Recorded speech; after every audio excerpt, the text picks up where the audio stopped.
जय हिंद एवरीवन। तो आज हमारी होने वाली क्लास नंबर 22 और हम कर रहे हैं एमपी पुलिस के प्रीवियस ईयर में आए हुए क्वेश्चन जो कि सभी एग्ज़ामों के लिए आने वाले एग्ज़ामों के लिए होने वाले हैं इम्पोर्टेंट। तो चलिए शुरू करते हैं।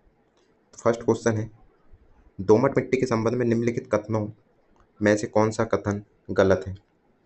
इसमें रेत और मिट्टी होती है, यह बढ़ते पौधों के लिए सबसे खराब ऊपरी मिट्टी है, इसमें ह्यूमस होता है या इसमें गाद होती है?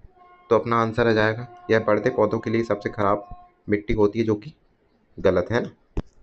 दोमट मिट्टी पौधों की वृद्धि के लिए सबसे उत्तम और आदर्श मिट्टी मानी जाती है, इसमें रेत गाद और चिकनी मिट्टी का सही अनुपात में मिश्रण होता है, इसमें जल धारण क्षमता और वायु संचार बेहतरीन होता है, अतः कथन पूरी तरह से बी जो है गलत है।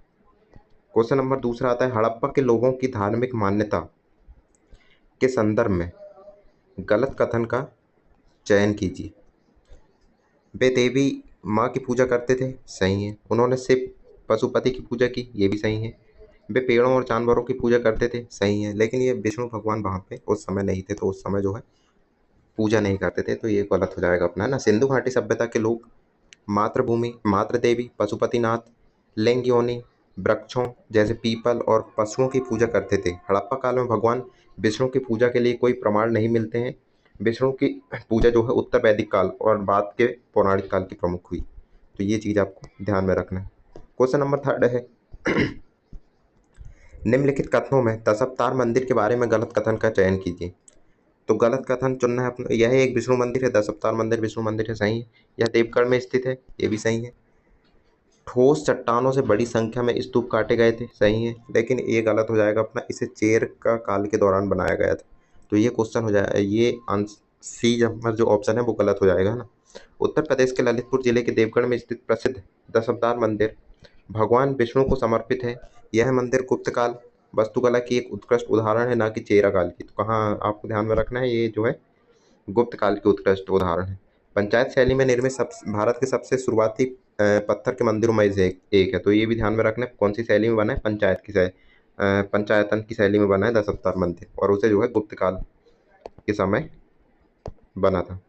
दिल्ली सल्तनत में गैर मुसलमान द्वारा लिए गए भूमि कर का क्या नाम था? तो उसका नाम था खराज। दिल्ली सल्तनत के दौरान गैर मुस्लिम किसानों के लिए जाने वाली भूमि कर को खराज कहा जाता था। इसके विपरीत मुस्लिम भूमि मालिकों के लिए जाने वाले कर को ऊसर कहा जाता था। घराई जो है ग्रह कर था, और चराई जो है मवेशियों के लिए लगने वाला कर था। तो ये भी आपको ध्यान में रखना है कि ऊसर कौन सा कर था, घराई जो है ग्रह कर था, और मवेशियों के लिए कौन सा, चराई मवेशियों के लिए कर था। तो ये क्वेश्चन भी एग्जाम में पूछे जाते हैं। क्वेश्चन नंबर 5, निम्नलिखित में से कौन सा भारत का एकमात्र राज्य है जहां दो शास्त्रीय नृत्य शैली है? तो एकमात्र ऐसा राज्य है जहां पर दो नृत्य शैली है, जो कि है केरल में। भारत में संगीत नाटक अकादमी द्वारा स्वीकृत शास्त्रीय नृत्यों में से केवल एकमात्र ऐसा राज्य जिसमें दो मुख्य शैली, जो कथकली और मोहिनीअट्टम जो है कहाँ से आती है? केरल से आती है। तो ये चीज़ मणिपुर से मणिपुरी आती है, ये भी ध्यान में रखना है। क्वेश्चन नंबर आता है 6, निम्नलिखित में से किस नृत्य में वाद्य यंत्र की आवश्यकता नहीं होती? तो वाद्य नृत्य में की आवश्यकता नहीं होती, घूमर में होती है, भांगड़ा में होती है, आपने देखे होंगे, छऊ में भी होती है। लेकिन कुम्पी जो नृत्य है उसमें जो है वाद्य यंत्र की आवश्यकता नहीं होती। कुम्पी तमिलनाडु और केरल के एक प्रसिद्ध लोक नृत्य है। इस नृत्य की मुख्य विशेषता यह है कि यह बिना किसी बाहरी वाद्य यंत्र के केवल तालियों की गड़गड़ाहट और महिलाओं द्वारा गाए जाने वाले लोकगीतों की लय पर सामूहिक रूप से किया जाता है। तो ये चीज़ आपको ध्यान में रखना है। क्वेश्चन नंबर 7 आता है, कॉमनवेल्थ गेम्स में पहला पदक जीतने वाले खिलाड़ी कौन है? तो कॉमनवेल्थ गेम में जो है सबसे पहले राशिद अनवर ने जो है पहला पदक जीता था। केडी यादव तो वो हैं जिन्होंने ओलंपिक जीता था ना। तो भारत के लिए राष्ट्रमंडल खेलों में पहला पदक पहलवान राशिद अनवर ने जो है 1934 के लंदन राष्ट्रमंडल खेलों में कुश्ती स्पर्धा में जीता। मिल्खा सिंह बाद में जो है 1958 भारत को स्वर्ण पदक दिलाया था। तो ये चीज़ आपको ध्यान में रखना है। क्वेश्चन नंबर 8, खेलो इंडिया यूथ गेम्स का पहला संस्करण किस वर्ष आयोजित हुआ था? तो ये हुआ था 2018 से स्टार्ट हुई थी इसकी, तो पूछ सकते हैं, इंपॉर्टेंट हो सकते हैं। खेलो इंडिया यूथ गेम्स का पहला संस्करण जो है 2018 में नई दिल्ली में खेलो इंडिया यूथ गेम्स के नाम से आयोजित किया गया था। इसका मुख्य उद्देश्य जमीनी स्तर पर युवा खेल प्रतिभागी को पहचान करना और उन्हें बढ़ावा देना है। तो ये चीज़ आपको ध्यान में रखना है। क्वेश्चन नंबर 9, विश्व बैंक द्वारा 2020 का क्वेश्चन है, इसको तो पूछा नहीं जाएगा, इसको रहने दो।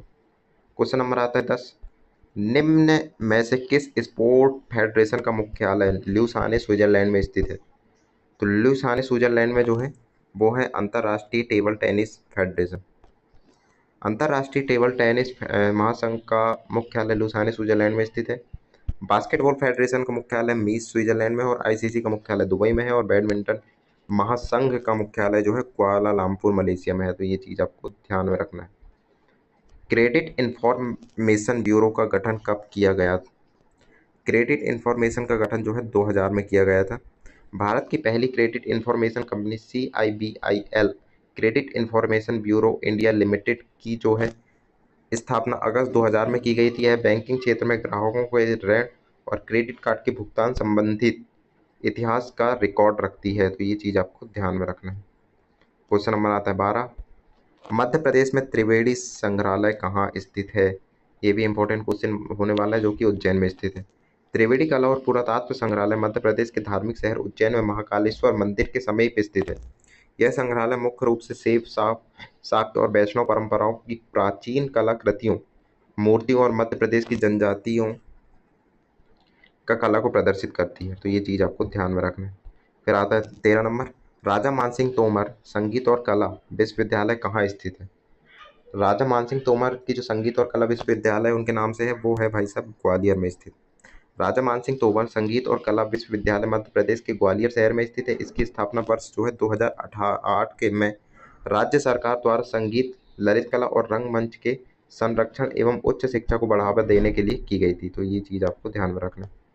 हबीब तनवीर एक प्रख्यात खालिस्तान है। तो हबीब तनवीर के बारे में पूछा है, जो कि एक नाटककार है। हबीब तनवीर भारत के एक अत्यंत लोकप्रिय नाटककार, रंगमंच निर्देशक और कवि थे। उन्होंने छत्तीसगढ़ के लोक कला कलाकारों के साथ मिलकर नया थिएटर की स्थापना की। नाम याद रखना, नया थिएटर। उसके बाद जो है प्रसिद्ध नाटकों का चरणदास, चोर और आगरा बाजार शामिल हैं। तो ये चीज़ भी उन्होंने नाटकों में उपस्थित की। तो आपका आंसर आ जाएगा नाटककार, है ना। निम्नलिखित में से किस शहर पर कहा जाता है कि महाभारत के शिशुपाल का शासन था? तो ये जो है चंदेरी, मध्य प्रदेश के अशोकनगर में स्थित ऐतिहासिक शहर चंदेरी को महाभारत काल के चेदी राज्य की राजधानी माना जाता था, जहां राजा शिशुपाल का शासन था। पौराणिक मान्यताओं के अनुसार शिशुपाल का वध भगवान कृष्ण द्वारा सुदर्शन चक्र से किया गया था। तो ये चीज़ आपको ध्यान में रखना है। क्वेश्चन नंबर आता है 16, निम्नलिखित में से किस शहर ने रानी रूपमती और बाज बहादुर के पौराणिक उपन्यास प्रेम प्रसंग को देखा था? तो ये देखा था भाई साहब मांडू में। मध्य प्रदेश का ऐतिहासिक शहर मांडू माधवगढ़ मालवा के अंतिम सुल्तान बाज बहादुर और उनकी रानी रूपमती की अमर प्रेम कहानी का गवाह रहा है। मांडू में स्थित रूपमती मंडप और बाज बहादुर महल आज भी सैलानियों के आकर्षण का केंद्र है। तो ये चीज़ आपको ध्यान में रखना है। क्वेश्चन नंबर आता है 17, MP निवेश सुविधाकरण अधिनियम किस वर्ष अधिनियत किया गया था? तो ये किया गया था 2008 में। मध्य प्रदेश में उद्योगों की स्थापना को बढ़ावा देने, कागजी प्रक्रियाओं को सरल बनाने और सिंगल विंडो क्लियरेंस प्रणाली को कानून रूप से मजबूत करने के लिए मध्य प्रदेश निवेश सुविधाकरण अधिनियम जो है 2008 में अधिनियत किया गया था। तो आपका आंसर आ जाएगा 2008। निम्नलिखित में से कौन सी चीनी मिल इंदौर जिले में स्थित नहीं है? तो जो है इंदौर जिले में जो है गिरधर लालीलाल शुगर मिल स्थित है, नियोरी है, शिव खंडसारी है, लेकिन महाकौशल पावर जो है वो नहीं है। तो महाकौशल पावर कहाँ पे है? नरसिंहपुर जिले के गाडरवाला क्षेत्र में स्थित है। बाकी तीनों जो है वो इंदौर जिले संभाग में स्थित है ना। तो ये चीज़ आप ध्यान में रखना। Question number 19, where is the जापानी industrial township being developed in Madhya Pradesh? जापानी औद्योगिक टाउनशिप कहाँ विकसित की जा रही है? तो ये जो है पीतमपुर में। धार जिले में स्थित मध्य प्रदेश के प्रसिद्ध औद्योगिक केंद्र, जिन्हें भारत का डेट्रॉइट भी कहा जाता है, में जापानी विनिर्माण कंपनियों का आकर्षित करने और निवेश को बढ़ावा देने के लिए एक विशेष जापानी औद्योगिक टाउनशिप विकसित की गई है। तो ये चीज़ आपको ध्यान में रखना है। कहाँ? पीथमपुर, जापानी औद्योगिक के रूप से। उद्योग और आंतरिक व्यापार संवर्धन विभाग DPIIT की स्थापना किस वर्ष की गई थी? तो DPIIT की स्थापना जो है 1988 में। केंद्रीय वाणिज्य और उद्योग मंत्रालय के तहत कार्य करने वाले इस विभाग की स्थापना मूल रूप से वर्ष 1999 औद्योगिक नीति और संवर्धन विभाग के रूप में हुई थी। बाद में जनवरी 2019 में व्यापार को इस दायरे में लाकर इसका नाम जो है DPIIT कर दिया गया था। और बाकी चीज़ आपको ध्यान में रखना है। क्वेश्चन नंबर आता है 21। रीना अनौपचारिक नदी का पानी पीती थी और उसे पानी में होने वाली बीमारी पोटुलिज्म का पता चला क्योंकि वह इन लक्षणों को दर्शाती है। तो पोटुलिज्म में जो है एक तो शुष्क मुंह, धुंधली दृष्टि और निगलने में कठिनाई ये दिखाती है। और इसमें दो आंसर दिए थे हालांकि, तो आपको ये भी ध्यान में रखना है। बाकी तो आंसर सी आएगा। और बोटुलिज्म जो है क्लस्ट्रिडियम बोटुलियम जीवाणु के विषैले टॉक्सिक के कारण होने वाली एक गंभीर बीमारी है। चिकित्सा विज्ञान के अनुसार इसके मुख्य लक्षणों में शुष्क मुंह, धुंधली या दोहरी तथा भोजन निगलने पर बोलने में कठिनाई शामिल है। आधिकारिक तो आपको यही ध्यान में रखना है। क्वेश्चन नंबर आता है 22। कपड़ा उद्योगों, पेपर मिलों और पेंट निर्माण उद्योगों द्वारा छोड़े गए कचरे में कुछ हानिकारक भारी धातुएं होती हैं। तो उसमें जो है एक तो आर्सेनिक होती है, निकिल होती है और कैडमियम, जो कि भारी धातु का काम करती है। पेन, टेक्सटाइल और पेपर मिलों से निकलने वाले औद्योगिक बहिस्राव में भारी मात्रा में आध्यात्मिक विषैली भारी धातुएं जैसे आर्सेनिक, निकिल, कैडमियम, मरकरी और लेड शामिल होते हैं, जो जल स्रोतों को प्रदूषित कर जैव संचय का कारण बनते हैं। तो ये चीज़ आपको ध्यान में रखना है। Question number 23। पीने का पानी आवश्यक है क्योंकि यह हमारे शरीर में हाइड्रेटेड रखने में हमारी मदद करता है। तो यही आंसर अपना आएगा।